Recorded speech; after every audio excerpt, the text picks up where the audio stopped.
90-ന്റെ മേലെ, 90-ന് മുകളിൽ. അത് 2 പ്രാവശ്യം അങ്ങനെയാണ്. 2021 തെരഞ്ഞെടുപ്പിൽ അതിനായിരുന്നു, 2016 തെരഞ്ഞെടുപ്പിൽ അതായിരുന്നു.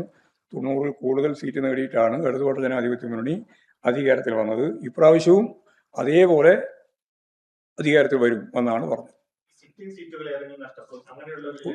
അങ്ങനെ വിശദീകരിക്കാൻ പറ്റില്ല.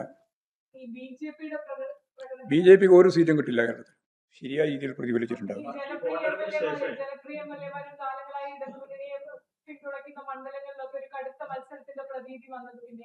അല്ല, മത്സരം വരാതിരിക്കില്ലല്ലോ. മത്സരം സ്വാഭാവികല്ലേ. ഇല്ല, കടുക്കുന്ന രീതിയിലൊന്നും പോയിട്ടല്ലേ ഇത് പറയുന്നത്. ആ മത്സരത്തിന്റെ എല്ലാം കടുപ്പം മനസ്സിലാക്കിയിട്ടാണല്ലോ ഇപ്പം പറയുന്നത്. മത്സരം ഇല്ലല്ലോ. നല്ല മത്സരം നടന്നിട്ടുണ്ട്. മത്സരം നടന്നിട്ട് തുടർച്ചയിലാണ് ഞങ്ങൾ ഇത്രയും വലിയ മുന്നേറ്റം ഉണ്ടാക്കിയിട്ടുണ്ട് എന്ന് ഞാൻ പറയുന്നു.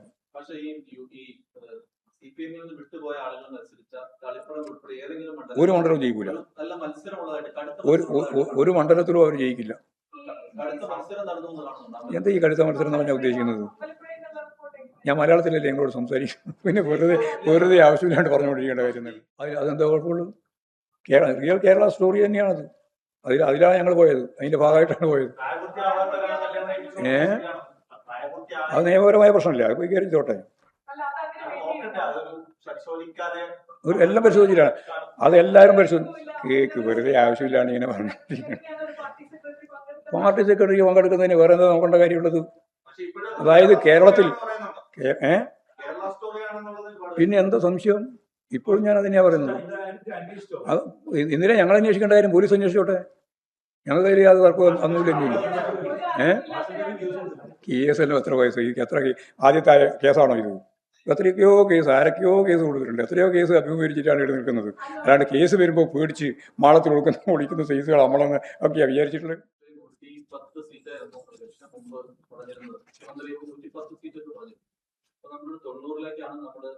90 ഞാൻ പറഞ്ഞിട്ടില്ല.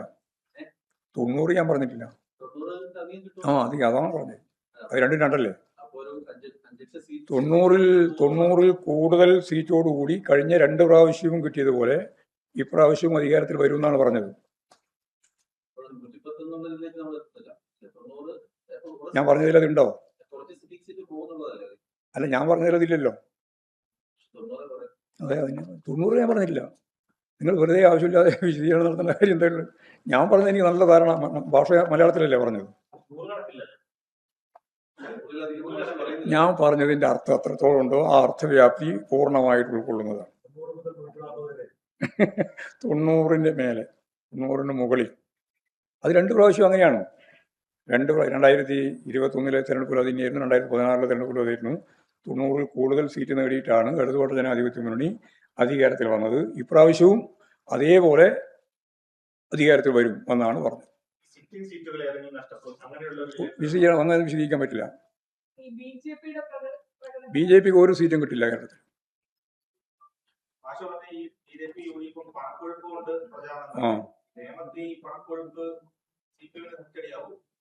തിരിച്ചടി അല്ല, അതും കൂടി കണക്കിലെടുത്തുകൊണ്ടാണല്ലോ ഞങ്ങൾ അവിടെ ജനങ്ങളെ, ഞാൻ നേരത്തെ ജനങ്ങളോട് അഭ്യർത്ഥിച്ചില്ല, ജനങ്ങൾക്ക് പിന്തുണ പ്രഖ്യാപിച്ചുകൊണ്ട് അഭിവാദ്യം ചെയ്തില്ലോ.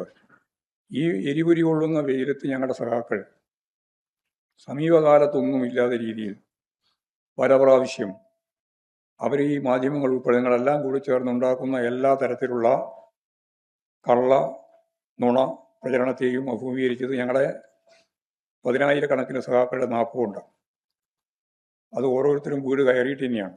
മണ്ഡലം കമ്മിറ്റി മെമ്പർമാരും ജില്ലാ കമ്മിറ്റി മെമ്പർമാരും ഉൾപ്പെടെ ഞങ്ങളുടെ സ്ക്വാഡ് പ്രവർത്തകരാകെ പല പ്രാവശ്യങ്ങളിലായിട്ട് വീട് കയറി അവരോട് സംസാരിച്ച് കൃത്യതയോടുകൂടി ഈ ഇലക്ഷൻ പ്രവർത്തനം മുഴുവൻ നടത്തിയിട്ടുള്ളവരോടാണ് ഞാൻ ആദ്യം നന്ദി പറഞ്ഞത്.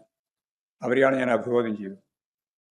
അപ്പോൾ നല്ല രീതിയിലുള്ള ഒരു പ്രവർത്തനം സംഘടനാപരമായിട്ട് കാഴ്ചവെക്കാൻ ഇടതുപക്ഷ ജനാധിപത്യ മുന്നണിക്ക് കേരളത്തിൽ സാധിച്ചിട്ടുണ്ട്.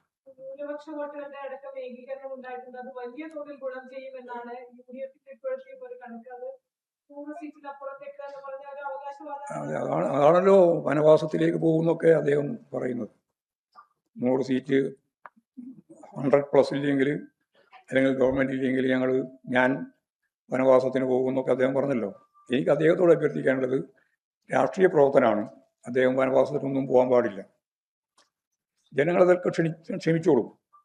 ആ പറഞ്ഞതെല്ലാം വെച്ച് അക്ഷരാർത്ഥത്തിൽ അങ്ങനെ തന്നെ കാര്യങ്ങൾ അതേപോലെ നടക്കണമെന്നും ആരും പറയുന്നില്ല. അതുകൊണ്ട് അദ്ദേഹം വനവാസത്തിനൊന്നും പോകേണ്ടിയില്ല. കേരളത്തിൽ തന്നെ UDF നേതാവായിട്ട് പ്രവർത്തിക്കട്ടെ. പ്രതിപക്ഷ ഞാനതൊന്നുമല്ല, പ്രവർത്തിക്കട്ടെ എന്ന് ഞാൻ പറഞ്ഞുള്ളൂ. അതൊക്കെ അതിൻ്റെയൊക്കെ തർക്കം പറയുന്നുണ്ട് പറയാൻ.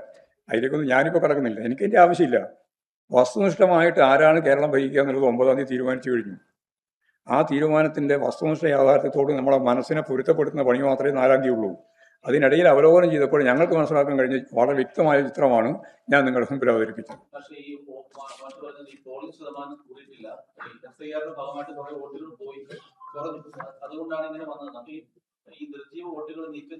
അതെ,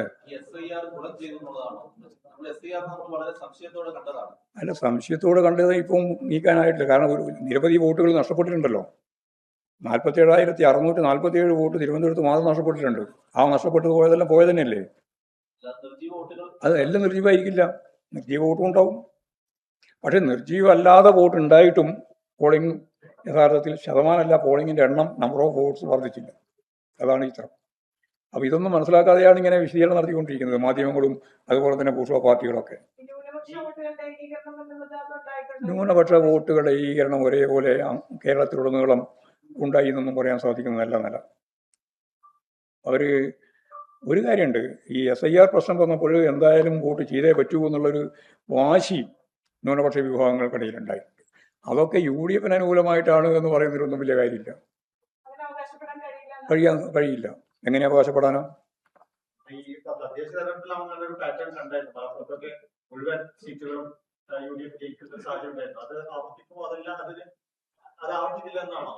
അല്ല, ഞാൻ പറഞ്ഞത് അങ്ങനെയല്ല. എല്ലാ സ്ഥലത്തും ഒരേപോലെ അല്ല അതുണ്ടായതെന്ന് മാത്രം.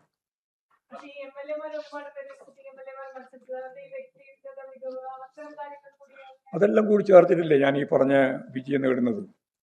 വലിയ വിജയം നേടുന്നു എന്ന് ഞാൻ പറഞ്ഞതിൻ്റെ അർത്ഥം 90 സീറ്റിൽ കൂടുതൽ സീറ്റോടുകൂടി ഇടതുപക്ഷ ജനാധിപത്യ മുന്നണി 3-ാം ടേം അധികാരത്തിൽ വരുന്നു എന്ന് പറഞ്ഞാൽ അതിൻ്റെ അർത്ഥം ഈ MLA ഉൾപ്പെടെയുള്ളവരെല്ലാം ജയിച്ച് കയറുന്നു തന്നെയല്ലേ. അതിലെന്താ സംശയമുള്ളത്? അത് ഞാൻ ആദ്യം പറഞ്ഞല്ലോ, ഭരണവിരുദ്ധ വികാരം ഇല്ല എന്ന് മാത്രമല്ല, ഗവൺമെൻറ് തുടരണമെന്നാണ് ജനങ്ങളുടെ മനസ്സിലുള്ളത്.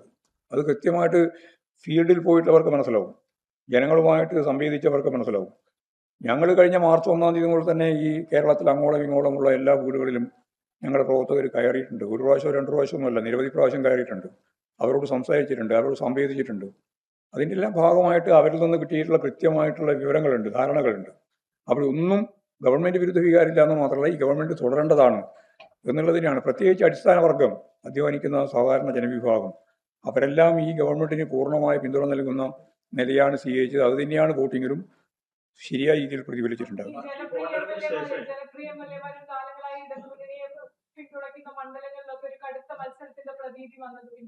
അല്ല, മത്സരം വരാതിരിക്കില്ലല്ലോ. മത്സരം സ്വാഭാവികമല്ലേ. ഇല്ല, കടുക്കുന്ന രീതിയിലൊന്നും പോയിട്ടല്ലേ ഇത് പറയുന്നത്. ആ മത്സരത്തിന്റെ എല്ലാം കടുപ്പം മനസ്സിലാക്കിയിട്ടാണല്ലോ ഇപ്പം പറയുന്നത്. മത്സരം ഇല്ലല്ലോ, നല്ല മത്സരം നടന്നിട്ടുണ്ട്. മത്സരം നടന്നിട്ട് തുടർച്ചയിലാണ് ഞങ്ങൾ ഇത്രയും വലിയ മുന്നേറ്റം ഉണ്ടാക്കിയിട്ടുണ്ട് എന്ന് ഞാൻ പറയുന്നു.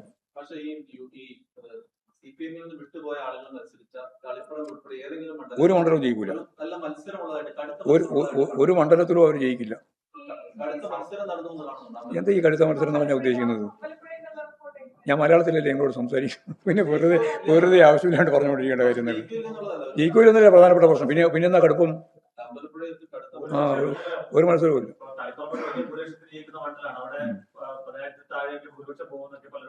ആട്ടെ, ഭൂരിപക്ഷം ജയിക്കും, ഉറപ്പായിട്ടും ജയിക്കും. അതെ, നിങ്ങൾക്ക് എന്ത് വേണമെന്ന് വ്യാഖ്യാനിക്കാം. വെറുതെ ആവശ്യമില്ലാണ്ട് പറഞ്ഞു. ഇങ്ങനെ പറഞ്ഞു പഠിച്ച പോലെ ആളുണ്ട്. എന്ത് കിട്ടാൻ?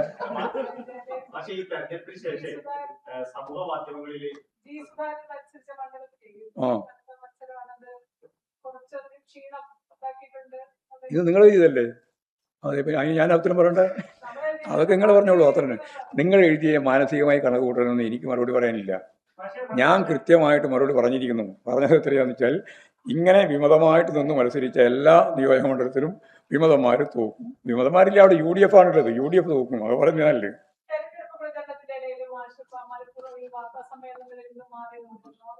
അസംബന്ധം പറയുന്നതാണ്. അതിന് പിന്നെ വേറെ വർത്താനൊന്നുമില്ല. ഞാൻ വാർത്താ സമ്മേളനത്തിലും പൊതുസമ്മേളനത്തിലും യോഗത്തിലും എല്ലാം പങ്കെടുത്തിട്ടുണ്ട്.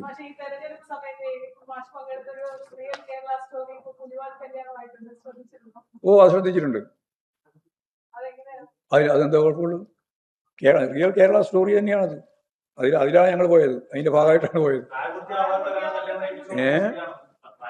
അത് നിയമപരമായ പ്രശ്നമില്ല. അത് പോയി കയറിച്ചോട്ടെ. എല്ലാം പരിശോധിച്ചിട്ടാണ്. അതെല്ലാവരും കേക്ക് വെറുതെ ആവശ്യമില്ലാണ് ഇങ്ങനെ പറഞ്ഞിരിക്കുന്നത്. പാർട്ടി സെക്രട്ടറിക്ക് പങ്കെടുക്കുന്നതിന് വേറെ എന്താ നോക്കേണ്ട കാര്യമുള്ളത്? അതായത് കേരളത്തിൽ പിന്നെ എന്താ സംശയം? ഇപ്പോഴും ഞാൻ അതിനെയാ പറയുന്നത്. എന്തിനാ ഞങ്ങൾ അന്വേഷിക്കേണ്ട കാര്യം? പോലീസ് അന്വേഷിച്ചോട്ടെ. ഞങ്ങൾ കയ്യിൽ അത് വർക്ക് ഒന്നുമില്ല. കേസെല്ലാം എത്ര വയസ്സ്? എത്ര ആദ്യത്തെ കേസാണോ ഇത്? എത്രയൊക്കെയോ കേസ്, ആരൊക്കെയോ കേസ് കൊടുത്തിട്ടുണ്ട്. എത്രയോ കേസ് അഭിമുഖീകരിച്ചിട്ടാണ് ഇവിടെ നിൽക്കുന്നത്. അല്ലാണ്ട് കേസ് വരുമ്പോൾ പേടിച്ച് മാളത്തിൽ ഒളിക്കുന്ന സൈസുകൾ നമ്മളൊന്ന് ഒക്കെയാ വിചാരിച്ചിട്ടുള്ളത്.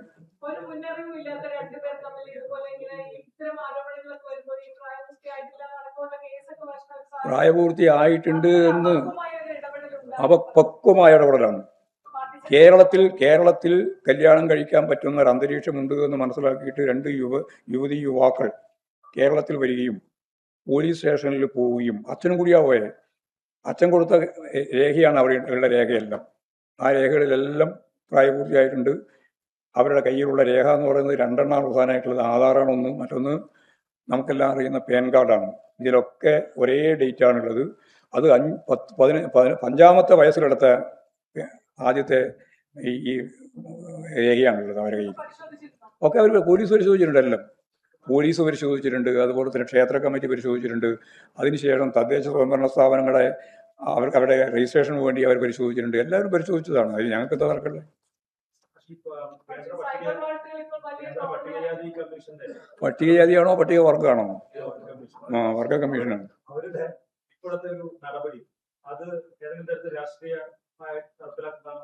എനിക്കതിൽ യാതൊരു സംശയമില്ല. അതെല്ലാം പരിശോധിച്ച് ആവശ്യമായ നിലപാട് സ്വീകരിക്കേണ്ടിയാണ് കേട്ടോ. സംഘപരിവാറാണ് ഇതിന് പിന്നിൽ.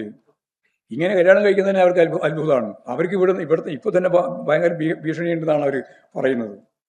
അപ്പം ഞങ്ങളെ സംബന്ധിച്ചിടത്തോളം ഒറ്റ കാര്യമേ ഉള്ളൂ. 2 മതവിഭാഗത്തിൽപ്പെട്ട ചെറുപ്പക്കാർ കല്യാണം കഴിക്കാൻ തീരുമാനിക്കുന്നു. ഇവിടെ വന്നു പോലീസ് സ്റ്റേഷനിൽ പോയി അവരുടെ അംഗീകാരത്തോടുകൂടി ക്ഷേത്ര കമ്മിറ്റിയായി ബന്ധപ്പെട്ടു. ക്ഷേത്രത്തിൽ വിവാഹിതരായി. അവരെ ആശംസ അറിയിക്കാൻ വേണ്ടിയിട്ട് അവിടെ പോയിരിക്കുന്നു മാത്രമേ ഞങ്ങൾ ചെയ്തിട്ടുള്ളൂ. ആ പോയത് ശരി എന്നാണ് അന്നും ഇന്നും ഞങ്ങളുടെ അഭിപ്രായം. അതിലൊന്നും ഇവരാരെങ്കിലും സംഘപരിവാറോ ആരെങ്കിലും പറയുന്ന ഏതെങ്കിലും വാചകത്തെ അടിസ്ഥാനപ്പെടുത്തിയിട്ട് ഞങ്ങളെല്ലാം മാളത്തിൽ ഇങ്ങനെ ഒളിക്കും എന്ന തെറ്റിദ്ധാരണ അവർക്ക് ഉണ്ടാകണ്ട. വളരെ ശരിയായ നിലപാട് തന്നെയാണ്. അത് ഇനിയും തുടരും. ഇതേപോലെ ഉള്ളതിനെയൊക്കെ ഞങ്ങൾ പ്രോത്സാഹിപ്പിക്കും. ശരി.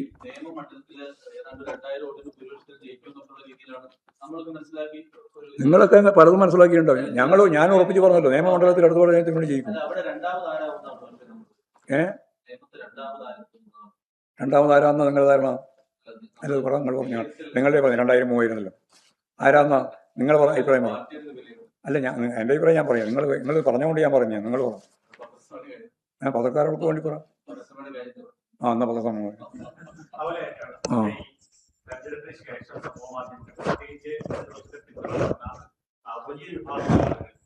തെരഞ്ഞെടുപ്പിലെ പ്രചാരണത്തിൽ മുഖ്യമന്ത്രി പിണറായി വിജയനെ മാത്രം ഉയർത്തിക്കാട്ടി പ്രചാരണം നടത്തിയത് തെരഞ്ഞെടുപ്പിൽ നേരിട്ടത് തെറ്റായ ഒരു സമീപനമായി എന്ന തരത്തിലുള്ള വിമർശനങ്ങൾ. അത് ബിജെപിക്കാരല്ല, പിന്നെ ആരാ UDF അല്ലാണ്ട് പിന്നെ ആരാത് ഇങ്ങനെ ഉന്നയിച്ചു? ഏത് സമൂഹം എന്ന് വെറുതെ പറഞ്ഞുകൊണ്ടിരിക്കുക. സമൂഹം ആവശ്യമില്ലാതെ ആളാളാ നിങ്ങൾക്ക് ഒറ്റയ്ക്ക് പറയാൻ പറ്റാത്തതുകൊണ്ട് നിങ്ങൾ സമൂഹത്തിന്റെ പേരിലിടുക. അങ്ങനെ ഒരു സമൂഹത്തിന്റെ പേരിൽ ഒരാളും പറഞ്ഞിട്ടില്ല.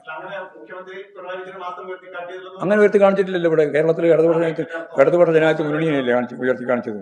പിന്നെ പ്രതീകാത്മകമായിട്ട് മുഖ്യമന്ത്രി എന്നുള്ളതുകൊണ്ട് വരുമ്പോൾ പിണറായി തന്നെ വരും. പിന്നെ വേറെ ആർക്കും പറയാൻ പറ്റുമോ? കേരളത്തിന്റെ മുഖ്യമന്ത്രിയില്ലേ ഈ തെരഞ്ഞെടുപ്പിന്റെ ചുക്കാൻ പിടിക്കുന്ന നേതൃത്വ സ്ഥാനത്തുണ്ടായിരുന്നത്. അപ്പോൾ പിന്നെ പിണറായി അല്ലാണ്ട് വേറെ ആരെയാ പറയാൻ പറ്റുക? അല്ല, പിന്നെ ആരാ കുറച്ച് കേട്ട് അന്നേരം നമ്മളെല്ലാം ഉൾപ്പെടുത്താം. തിരക്ക് പിടിക്കണ്ട. ഇപ്പൊ പിണറായി തന്നെയാണ് അതിന് മുമ്പിൽ. അപ്പൊ പിണറായിന്റെ തന്നെ വോട്ടം മതി. അധികാരം നിലനിർത്തിയാൽ മുഖ്യമന്ത്രിയായി പിണറായി വിജയൻ തന്നെ തുടരുമെന്നാണോ? അങ്ങനെയാണ് ജനങ്ങൾ ചിന്തിക്കുന്നത്. ഞങ്ങളെ സംബന്ധിച്ച് പിന്നെ തീരുമാനിക്കും. രണ്ടും മനസ്സിലായില്ലേ? വ്യത്യാസം മനസ്സിലായില്ലേ? അപ്പൊ ജനങ്ങളുടെ ഇതിനൊപ്പം നിൽക്കും. അതാണ്. അത് ഞാൻ തീരുമാനിച്ചില്ല. അത് അന്ന് തീരുമാനിക്കുകയുള്ളൂ. അത് എനിക്ക് മനസ്സിലായി. മലയാളത്തിലെ ചോദിച്ചു. ചോദിച്ചത് എനിക്ക് മനസ്സിലായിട്ടുണ്ട്. ഞങ്ങൾ വ്യക്തിപരമായ ജനാധിപത്യ കേന്ദ്രീകരണ തത്വം അംഗീകരിക്കുന്ന പാർട്ടിയാണ് CPIM. ജനാധിപത്യ കേന്ദ്രീകരണ തത്വം. പിന്നെ വ്യക്തിപരമായ കേന്ദ്രീകരണമൊന്നും ചെയ്തിട്ടില്ല. ശരി. അപ്പൊ എല്ലാവരും നന്ദിയുണ്ട്. എതിരായിട്ടും അനുകൂലമായിട്ടും ഒക്കെ മാധ്യമങ്ങൾ പ്രവർത്തിച്ചതിന് ഈ തെരഞ്ഞെടുപ്പിന്റെ ഭാഗമായിട്ടുള്ള നല്ല ആരോഗ്യകരമായ പോരാട്ടമായിരുന്നു ഇപ്രാവശ്യം പൊതുവെ നടന്നത്. അതിന് എല്ലാ മാധ്യമങ്ങളോടും ഞാൻ നേരത്തെ നമ്മുടെ സഖാക്കളോട് നന്ദി പറഞ്ഞ പോലെ കേരളത്തോടാകെയും നന്ദി പറയുന്നു. അതുപോലെ മാധ്യമ പ്രവർത്തകരോടും നന്ദി അറിയിക്കുക.